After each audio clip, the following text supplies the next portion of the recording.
Alright, since I've had the chance to check out the Islander 38mm for a couple of days, I thought I'd do a quick comparison to my beloved Seiko SKX013, which of course this is a Homage watch of that, so quite an interesting comparison in my eyes.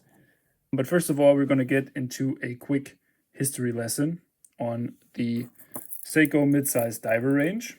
The first Seiko mid-size diver in the 38mm format was introduced in 1978 and produced until 1984. It was the Seiko 6548-6000, which featured the 6548 quartz caliber and was basically just a smaller version of the 7548 diver.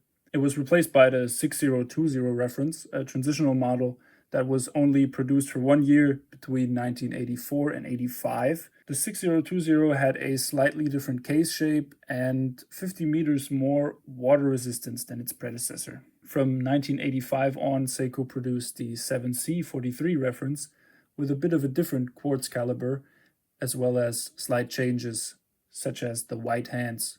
And then in 1996 there was a bigger overhaul when the Seiko SKX013, this reference right here, was introduced alongside the famous SKX007 and 009 references. All were equipped with the automatic caliber 7S26, an absolute workhorse of a movement that has now proven its value over decades of service. Sadly, in 2019, the SKX line was discontinued and replaced by the Seiko 5 Sports line of watches, which so far doesn't feature a mid-size option, unfortunately. However, the folks at Long Island Watch, a small family-owned and operated dealer from Long Island, New York, decided to found their own in-house brand, Islander, in 2019, and ever since then they've been producing homage watches to Seiko's discontinued SKX line with improved build quality.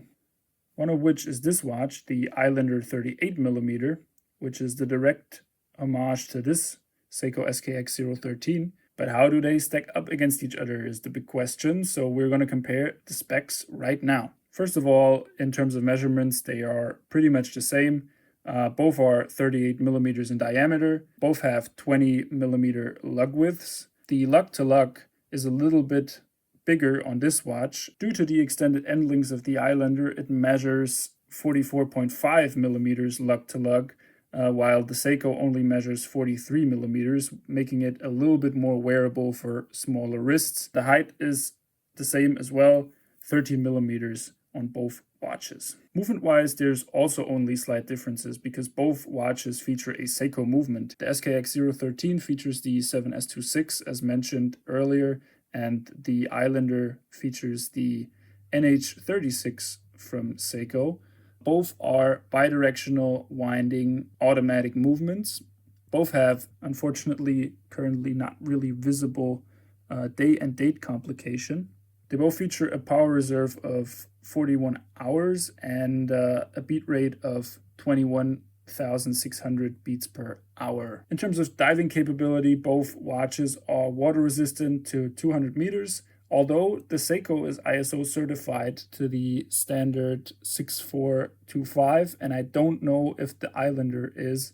I didn't say it on the website. In order for a timepiece to be qualified as an ISO 6425 professional diver, it doesn't only have to be a certain water resistance. They also have to feature a bezel or some other device for measuring the elapsed time underwater, as well as a certain amount of legibility in blackout conditions. And something I didn't know, watches of that ISO standard also have to be temperature, magnetism, corrosion, and shock resistant to a certain degree. The difference in build quality is where the Islander 38 really shines compared to the SKX013. Because of course this watch hasn't been changed since 1996, while of course a lot of better materials and better production processes have become standard in this range of divers over those years. For example, the Seiko only features the proprietary Hartlix crystal, while the Islander has a much more scratch-resistant sapphire crystal. Also, the end links of the Seiko are hollow and stamped, as you can see back here. And on the Islander, the end links are solid, of course. Also, the Seiko features an aluminum bezel insert, while the Islander features a much more scratch-resistant ceramic. The Seiko has the indices printed right on the dial, while the Islander has raised indexes. Another small difference, while the Islander features a nice signed crown, which has the Islander brand logo on it, the Seiko doesn't. It only has a blank crown. Also, the Islander features lug holes, which makes switching bracelets a little bit easier, while the Seiko SKX doesn't. The Islander also features milled links on the Jubilee bracelet, while the SKX's links are folded. Also, part of the Islander's clasp is milled, as you can see, while the Seiko has a fully stamped clasp.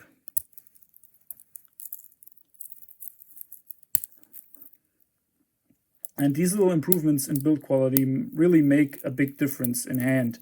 The Seiko is quite rattly, while the Islander is definitely more solid feeling. You can also tell by the stretch.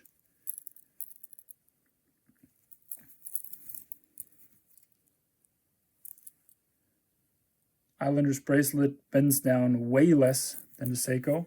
The Islander costs $300 new directly from Long Island Watch, while the SKX is only available on the used market and will also run you about $300 for a good model.